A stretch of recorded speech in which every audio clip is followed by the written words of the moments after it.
This is SSPTV News, brought to you by Samsung Productions and the Hazleton Standard Speaker. Pets and the pandemic. We talk with the director of the Carbon County Animal Shelter next. Welcome everyone on this Martin Luther King Jr. Day, and thank you for being with us. I'm Ken Carr with your local information. West Hazleton Fire Chief Emeritus Robert Ward was laid to rest this past weekend, and many of his first responder brothers and sisters were there to honor him and say goodbye. There was a funeral procession from the West Hazleton Fire Department to St. Gabriel's Church in Hazleton, where the sounds of sirens, taps being played, and a gun salute could be heard for Chief Ward. On Tuesday, we'll hear from some firefighters who served with Chief Ward in the area, and you can see more from this service on our YouTube channel. Working from home during the pandemic means more time with our pets, and this has produced many great videos on social media and made a difference in the amount of animals at local shelters. Here's Janine Lassant with more.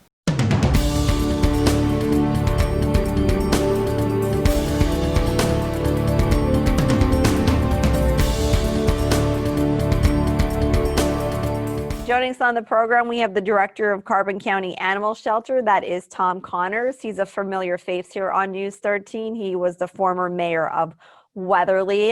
Tom, nice to see you. Good to see you. Thanks for having me. Happy New Year. Happy New Year to you also and to everyone. So how long have you been at the Carbon County Animal Shelter? About 8 years now. I've been there about 8 years. Okay. Since 2020 and moving into 2021, I should say, since the pandemic hit, there has been more interest in adoption of animals and purchase of animals. So tell us a little bit about the Carbon County Animal Shelter. Carbon County Animal Shelter, we handle just dogs, no cats, and we handle all the dogs within the county. We usually care for close to 300 dogs a year. Our dogs come in different ways. Sometimes they're strays, they're running the street. We'll pick them up and the owners will claim them. That's a good thing. Sometimes the owners don't claim them and then they go to new homes after a waiting period and a vet check and their shots and all that. Sometimes the owners have to move. I mean, it's hard times and you know, good people find themselves in tough spots. So they have to move, they can't take their dog, and they reach out to us. And if we can help them, we certainly do. So when someone is interested in possibly purchasing a pet, especially a dog, there's a lot of time and you know, a lot of time and money involved in this. What is your advice to someone who might be looking for the adoption of a dog or to purchase an animal? And it's really, you need to take your time and kind of let that dog pick you and visit different shelters. They're all good folks, you know, on the same mission. But each shelter has different policies, and you have to be aware of that. You know what you're getting into, and realize that it's a lifetime commitment. When you take a dog into your home or a cat into your home, it's for their lifetime. So you have to be prepared for that. You have to have money for vets and regular checkups, and you also have to prepare for emergencies, which could happen. You know, so just think about it, research it. Find not every type of dog is good for every family. So do your homework and talk to those that work with these animals on a daily basis. Sometimes folks make the mistake and they reach out on Craigslist and get a dog and they're not told all the information and they find themselves with too much than they could handle. And then it even makes it more difficult then to place that dog in the right home. So make sure you do your homework and talk to the people who deal with the animals and work with them and hopefully you'll find that loving pet. How have you dealt with COVID and the restrictions placed in Pennsylvania? But what we did notice was that a lot of dogs weren't running free. So I think the fact that people were home, they were watching their dogs more closely. So we had a lot of less strays coming in, which was a good thing, you know. And we've actually noticed that some of the other shelters have gotten low with their inventory as far as dogs go. And that's a positive thing. The key with it is that don't get a dog because you have time now. You have to make sure you're going to commit to that dog once you go back to work and things get back to normal, which eventually they will. So it's not a temporary situation here when you bring a dog into your home. It's meant to be lifetime, and you have to make sure you're ready to make that commitment.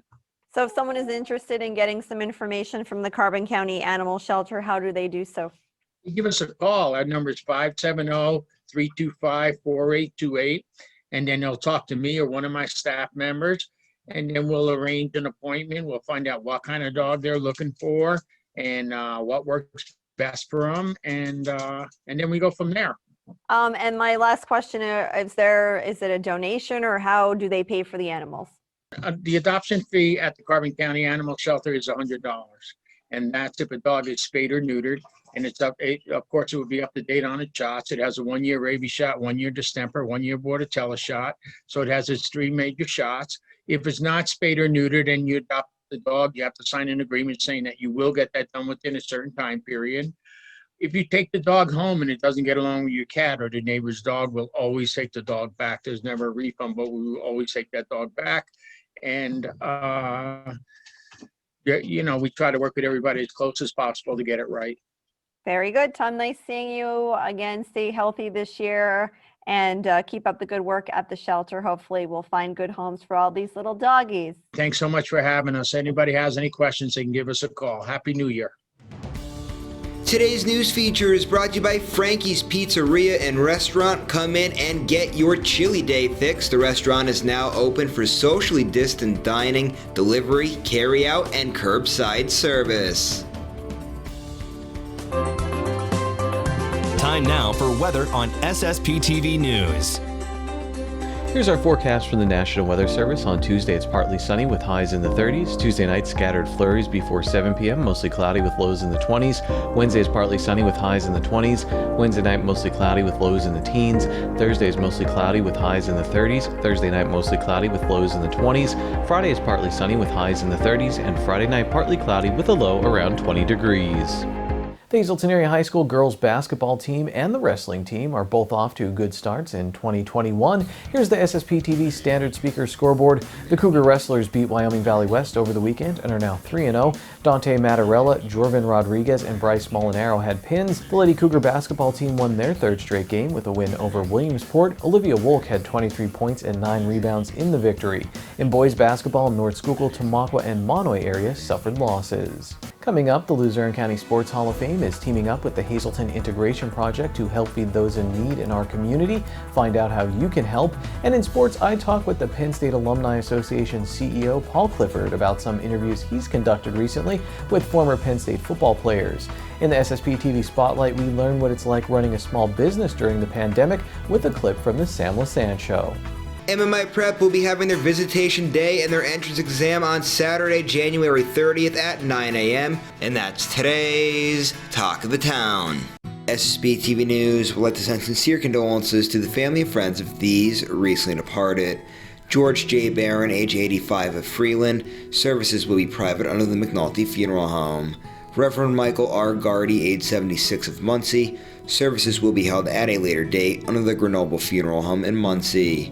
Rita M. Horrocks, age 100 of Freeland. The McHugh-Wilczek Funeral Home will announce the arrangements. Anna Mar Shorn, age 93 of Campbelltown, who passed away on January 11th. The Joseph A. Moran Funeral Home will announce the arrangements. And Robert E. Wallach, age 86 of Hazelton. Services will be private under the Crofton Hughes Funeral Home. Today's social and obituary report is brought to you by Harmon Funeral Homes and Crematory. Call 570-788-0977 or go to harmonfuneral.com.